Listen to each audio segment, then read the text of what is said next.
Ministre. La parole est à présent à Madame Caroline Yadan pour le groupe EPR.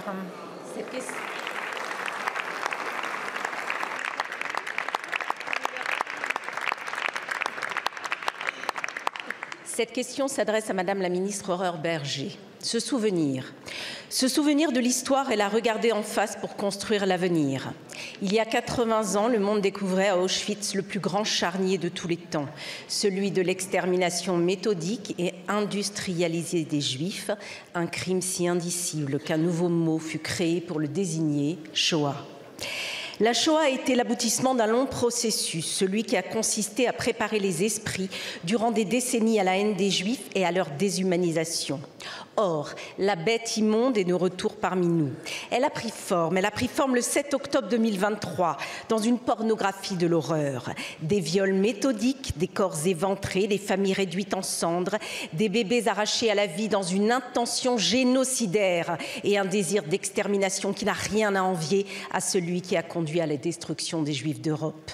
Pourtant, loin de susciter un élan universel de solidarité, ces massacres ont fait exploser un antisémitisme pétri de bons sentiments, offrant à la foule un permis de haïr au nom du progressisme, des droits humains et de la paix.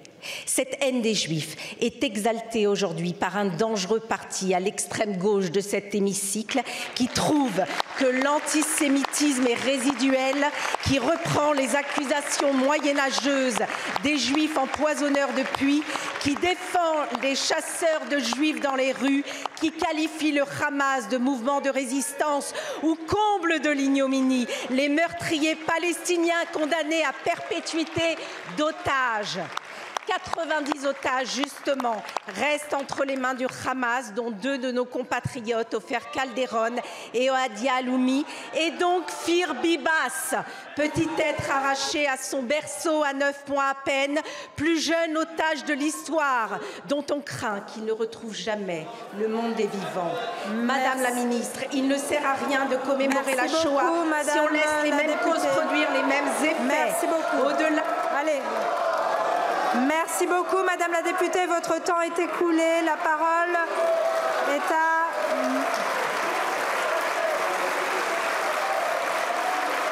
Madame Aurore Bergé.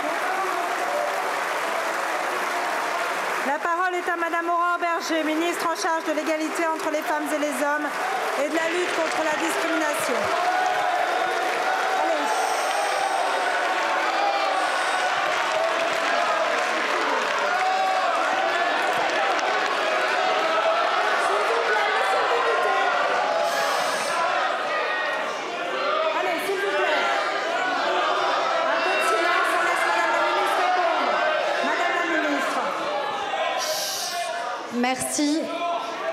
Merci Madame la Présidente et merci Madame la députée Caroline Yadan pour la clarté de votre interpellation qui vraisemblablement déplaît à une partie de cet hémicycle.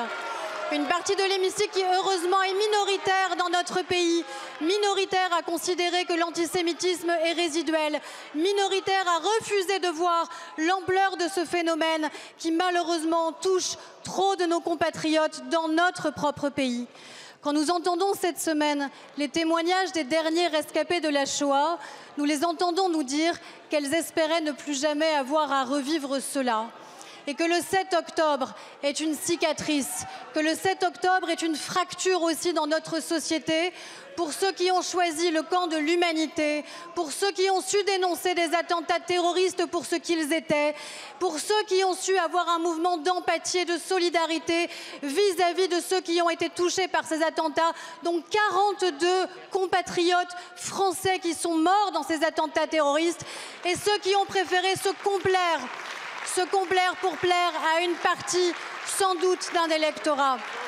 Il y a la mémoire du passé, Madame la députée, mais il y a surtout les combats du présent.